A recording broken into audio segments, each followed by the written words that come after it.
This is page 4 of the worksheet 7 or unit 7 practice test. I'm just gonna go over it. Just really the scenario of this ball.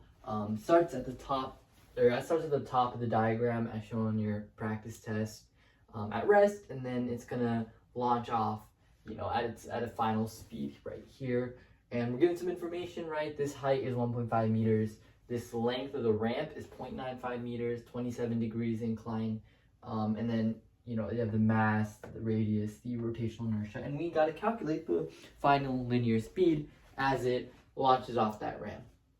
So I'm gonna do this in a derivation, and that's kind of my advice. If you need derivation like help, do every math problem like a derivation, right?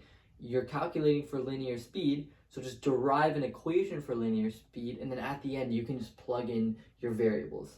And the reason I'm going to do a derivation is just because that's going to kind of help us with that next explanation.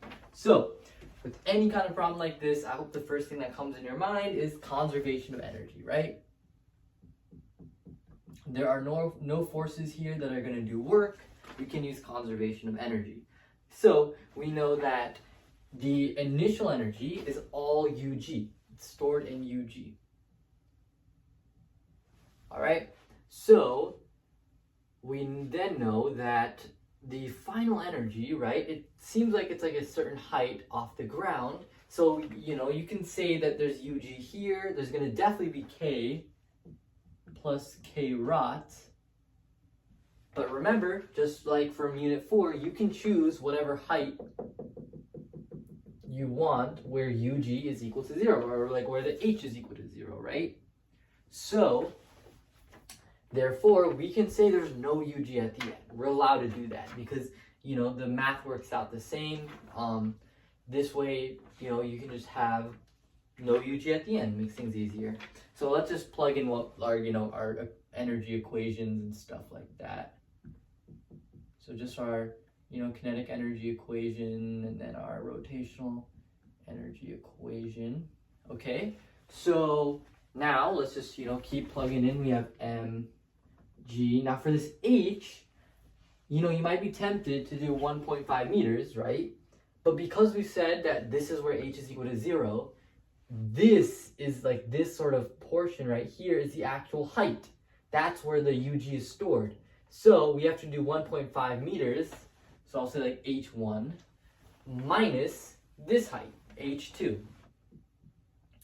So that's just something to keep in mind when you're setting where h is equal to 0. Just be careful about what heights you're using. So we can keep going on. Okay, so for rotational inertia, we can plug in 2/5 mr squared. What I'm going to do though, to help us with the explanation that's going to come next, I'm going to write a beta.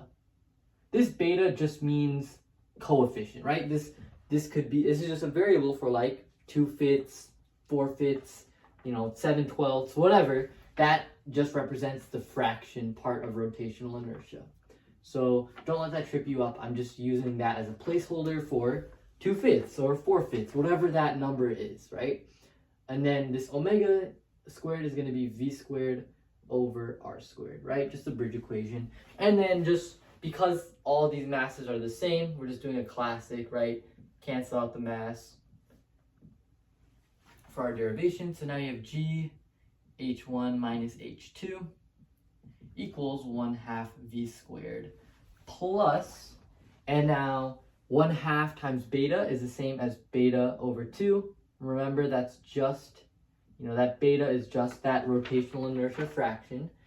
And we also canceled out the m. And then now this r cancels with the v squared over r squared, right? That the r's cancel out as well. Cool. So what we can do, we can just keep, I'm just showing all my steps here, but the idea is that, you can combine these fractions. They have this common denominator, 1 plus beta over 2 v squared. Let me drop my marker for some reason.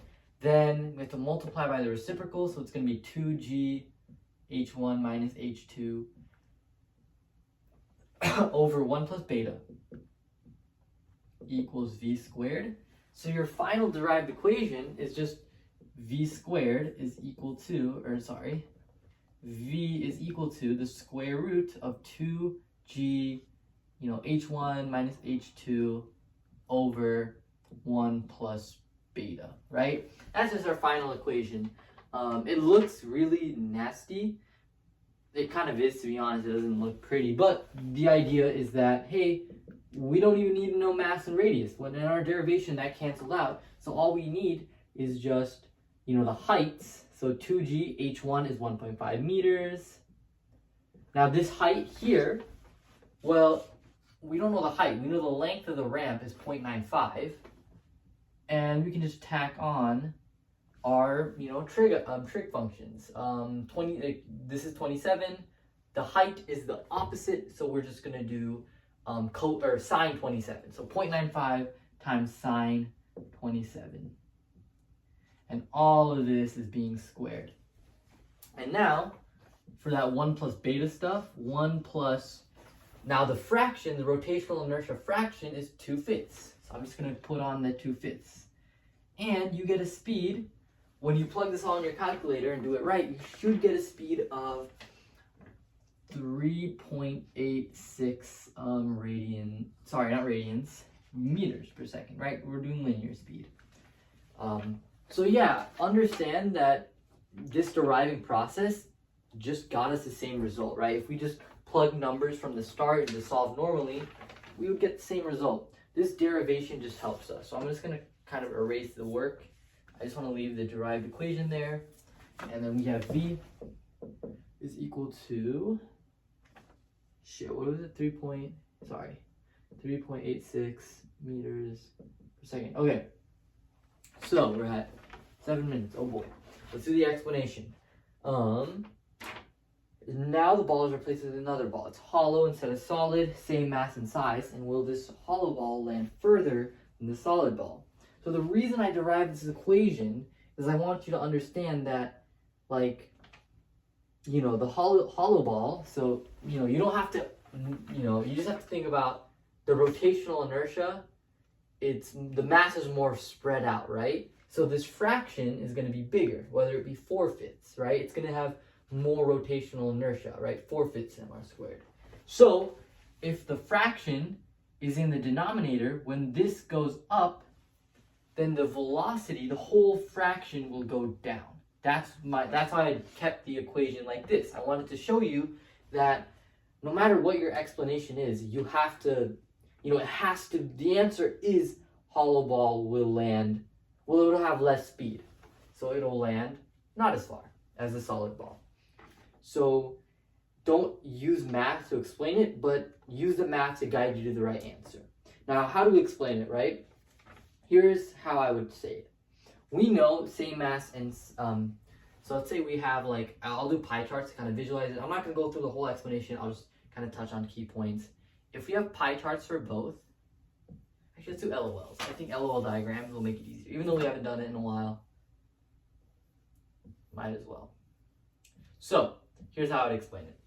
They have the same mass and they start at the same height. So we know for sure that each of them, for each system, right, hollow and earth, and then as well as solid and earth, for each system, they're going to have the same initial UG.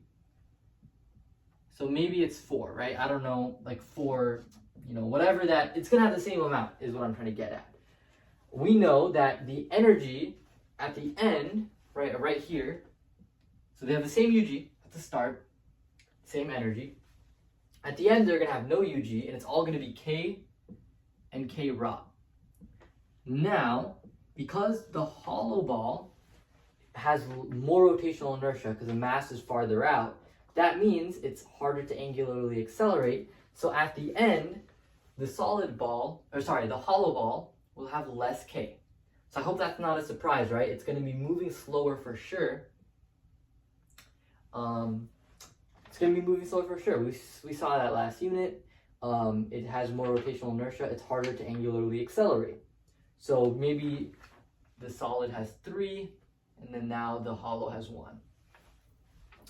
Now, this part you don't really have to add, it doesn't really talk about this, but hopefully you understand that even though the solid has more K, more kinetic energy, linearly, it has less rotational energy. So it's probably not going to be like this exact ratio, but what I'm trying to get at is that, you know, if the initial energy is 4 and no energy is removed, there has to be 1 for K rho.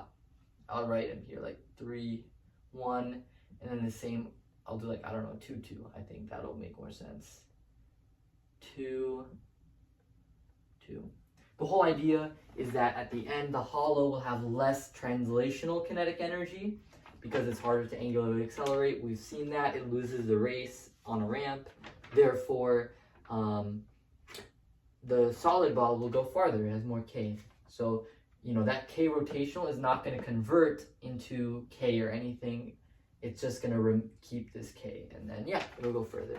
So hopefully that was, you know, nothing mind-blowing. Obviously, you should try to be more concise than me and use, I don't know, detail. But yeah, that's kind of the basis. Let me know if I did anything wrong. But yeah, that's kind of the entire practice test. It's pretty short. So thank you for watching.